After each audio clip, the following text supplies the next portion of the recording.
What's up, everybody? Welcome to Dash House from the I don't want Assassin's to Creed argue. 3 commentary. In fact, I need a favor. Oh, this is rich. I suspect some of the men intend This to is where we mutiny. left off in the last video. Really? What a surprise. As I cannot trust any of them, I am compelled to turn to you. And why should I help you? Because if they do intend to betray, I'm the only hope you have of reaching America alive. Well, what will it be? If what you say is true, what other choice do I have? Thank you.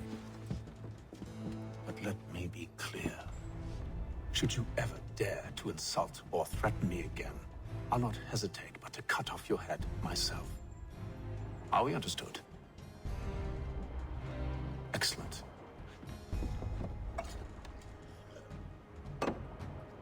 Good day.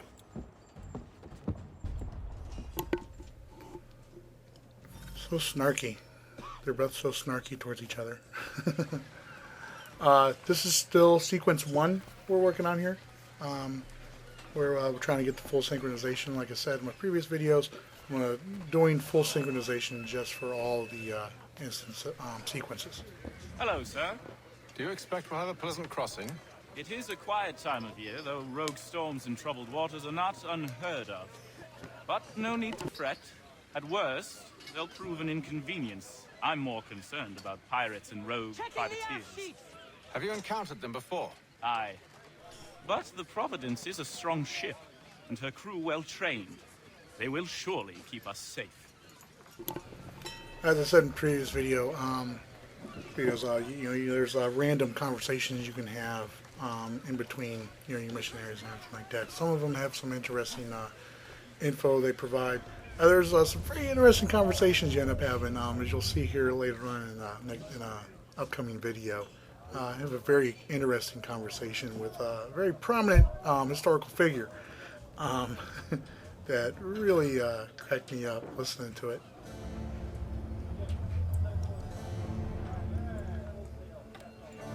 But I believe we're going to be carrying forward here a few days into this journey across the Atlantic Ocean. As somebody who has actually crossed the Atlantic in a ship before, I don't know how they did it back then. It usually took me about, when I was in the Navy, it would take us about a week to get across, if that. When I was on an aircraft station, on aircraft carriers, these guys had to put up with like a month's worth of time on sea in ships far smaller than the ones that I was in.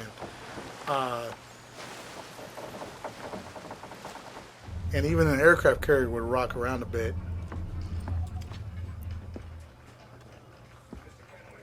Mr. Kenway, Captain? whatever they're up to, I believe it's coming to a head. I'd best get to work.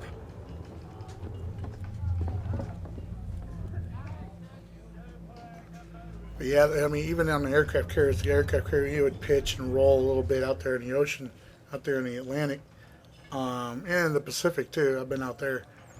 But on these smaller ships, man, I don't know how they did it. I knew guys that would get seasick on a carrier, even with the pitching and rolling, and it wasn't that bad.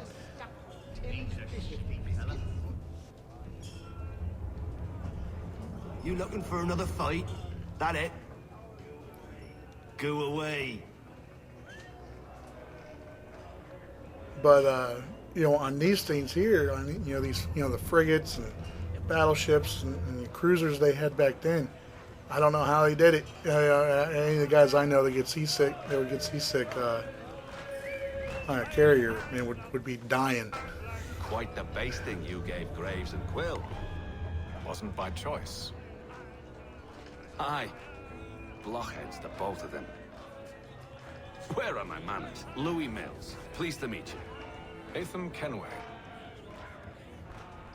So, should I be watching my back? I think the boys learned their lesson. They're normally not so nasty. Honest, it's just the past few crossings have been a bit rough. Oh? Captain's trying to cut costs. Reduced rations, lower wages, more dangerous cargo. It's put the crew on edge. Is there cause for concern, then? Not if I can help it. But the captain needs to think about the way he treats his men.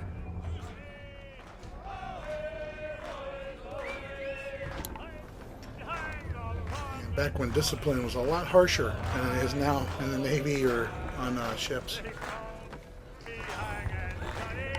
I got nothing to say to you.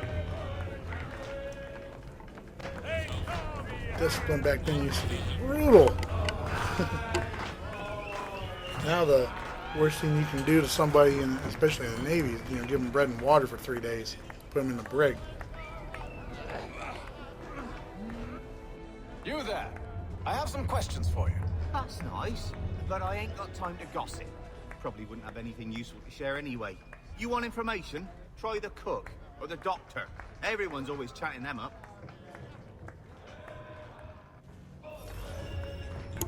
If you guys ever want to find out how brutal some of the punishments used to be back there, it was more than just walking the plank. I mean, that was like a death sentence, but I mean, for just as a punishment, they would keel haul you. Doctor. Look that up sometime. Have you taken it? No, nothing like that. I was wondering if you'd heard any rumblings of trouble aboard. What sort of trouble? Unusual complaints or grievances? Men taking issue with the captain or You the sound passengers? just like James. Like I told him, I've been much too busy with my research to notice anything not work-related. And where might I find James? The galley's your best bet. Now, if you'll excuse me...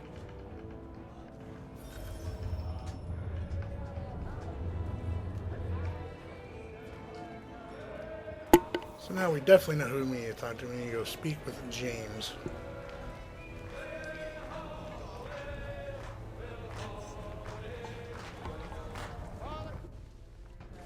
Are you James? Aye, Hatham Kenway. Pleased to meet you. I know who you are. I was hoping you could answer some questions. I figured as much, but not here. Follow me. So, what do you want to know? Have you seen or heard anything out of the ordinary since we left port? Anything that gives cause for concern? Some of the men have been gathering at night on the upper deck. I've only caught bits of their conversations, so I couldn't say for certain what they're up to. But I suspect it bodes ill. Is it a mutiny they're planning? All I know is they've little love for the captain. Mills has been trying to talk him down, but there's only so much one man can do. Thank you for the information. I only wish to see us reach the colonies alive.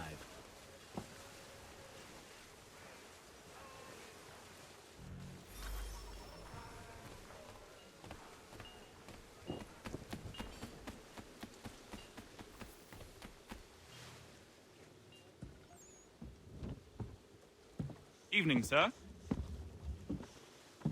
How are things? Calm and quiet. Just the way I like it. What brings you topside? Thought I'd wander a bit. Stretch my legs.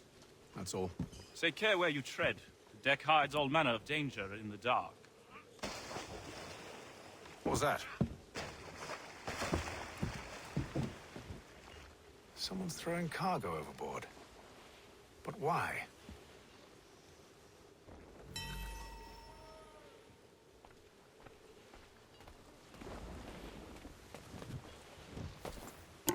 I thought I could climb down to where those barrels were being dropped out from outside the ship. So I was trying to find a way. By the way, I don't do it here, but if you jump in the water, you gotta start over. Obviously. Man overboard situations were a lot different back then. Most of the times anymore, if you're working outside on the deck, open deck, on a ship anymore, especially at least in the military, in the Navy, you're gonna have what they call them float coats. You've probably seen them in a lot of movies and all that feature aircraft carriers and stuff like that. You'll see the flight deck crew wearing these jackets and everything.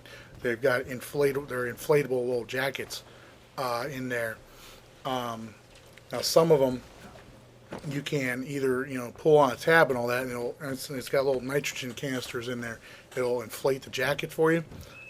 Newer ones, though, have got these little tablets in there that are activated by salt water, and that will activate them. Claims we're not provisioned for such luxuries. It's not right that you should feast on lamb and... But if that doesn't work, there's a little tube you can blow into them to activate them as well. But they're really neat. They come with like a dye marker to throw out there. People joke, call it a shark bait. So that dye marker is a fluorescent dye marker.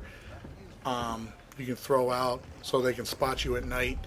You also get a little strobe light on there that attaches to those helmets you see them wear. Most curious. They call them cranials. It's got a little Velcro patch on them, and you can take that strobe light and put it on your cranial, and with that strobe light on, and the rescue choppers or the rescue boats will be able to find you. That's if somebody sees you go overboard, though. But they've got people posted up to keep an eye out for that. They got man overboard watches and everything, keeping an eye out for anybody, falling in or jumping in, which happens on occasion. I've had that's happened. I've been on 4 deployments on aircraft carriers, and that's happened on every single one. Somebody just wanting to go home and jumping off the boat. Just stupid. So stupid. Any news? Each night it's the same. I scout one area, and they drop the painted barrels from another. I'm going to need to recruit an extra pair of eyes. Maybe James or Mills. Why are they doing this? Near as I can tell, the barrels serve as markers. They're leaving a trail. My fear is it's only a matter of time before whoever's following it... Ship sighted aft! She's making ready to fire! Beat to quarters, men! Ready the... Brace! Everybody down!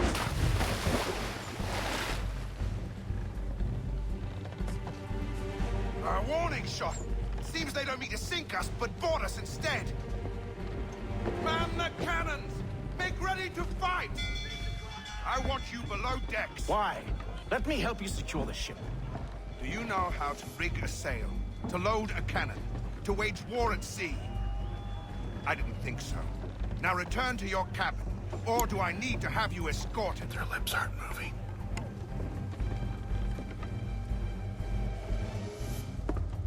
Secure the hatch! Haytham. Have you been topside? A ship's appeared and means to board us. It's strange. There's no sign of mutiny aboard. Doesn't make sense. Ah, but it does. What do you mean? Did you think you could escape from London so easily after what you did at the Opera? That we wouldn't notice? That we wouldn't follow? Ah. So that's what this is about. Surrender, and I will see that you are treated with honor. If you wish to treat me with honor, give me a sword. Are you sure this is how you want to play it?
Below decks. I did as you asked. Only Mills was there waiting for me. He's the one that drew that ship here. There was no mutiny. Only him. What do they want? Me. Then they can have you. Is that so? They'll catch us anyway. There's nothing to be done. I can think of something. you wish us to sail into the storm? It's our only chance. I won't do it. Then I will. All right, all right.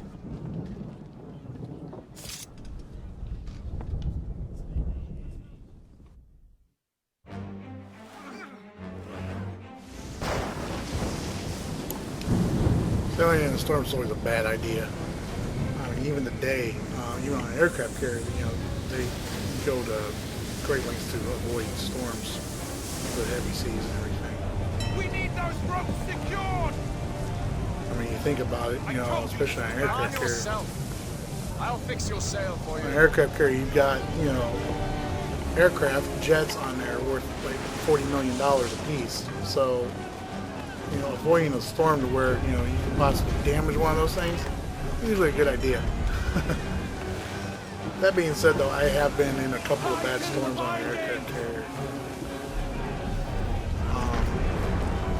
Even then, though, the pitching and rolling on an aircraft carrier is not nearly as bad. Like I said, I don't know how people did it back then. You had to seriously have your sea legs back then to deal with the pitching and the rolling and seasickness. I always used to tease people who would get sick, get seasick on carriers. I always liked it. I slept like a baby on the ship. I ain't gonna lie. All the noise going on, but that nice little pitching and rolling, it put me right back to sleep, like rocking me like a baby in the cradle. We need more speed! Loose the sail! Tackle! Take them! You take the foremast! James! To the mainmast with you! Coming up here, though, is the next optional objective you have to do for full synchronization here. You're going up here to work on this mast here, and you'll see here in a second, or here in a minute or so, what you have to do. You heard James went to the other mast to fix the sail.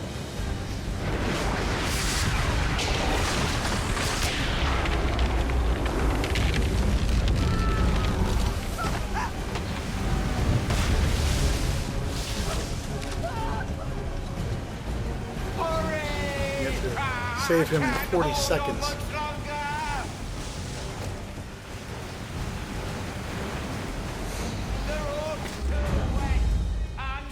Which you can see, not that overly difficult.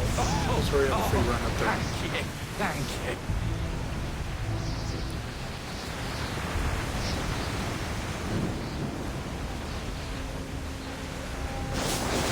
Things didn't work out so well for the other ship, though.